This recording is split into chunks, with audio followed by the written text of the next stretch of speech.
Tal e como se prevía, o goberno español se interporá recurso ante o Tribunal de Xustiza da Unión Europea en contra do peche decretado pola Comisión á actividade pesqueira de fondo nun total de 87 zonas do Atlántico.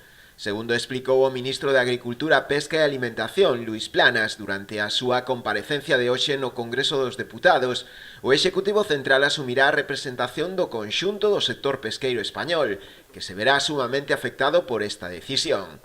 Segundo Planas, os informes científicos que empregou a Comisión Europea son antigos e insuficientes, ademais de desproporcionados e inxustos, en os que non se tivo en conta os efectos sociais que esta prohibición xeraría. El Gobierno de España va a interponer ese recurso ante el Tribunal de Justicia de la Unión Europea. Lo anuncio en este momento.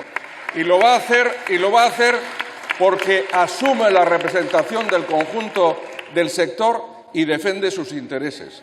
En primer lugar, porque considera que la información científica es insuficiente y anticuada, porque además no se han tenido en cuenta también los aspectos económicos y sociales de esta decisión, pero me permitirá que a raíz de sus comentarios que me han sorprendido, sinceramente, le diga una cosa.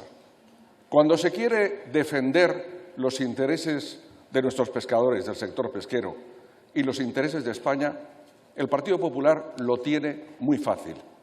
Apoyen ustedes al Gobierno de España.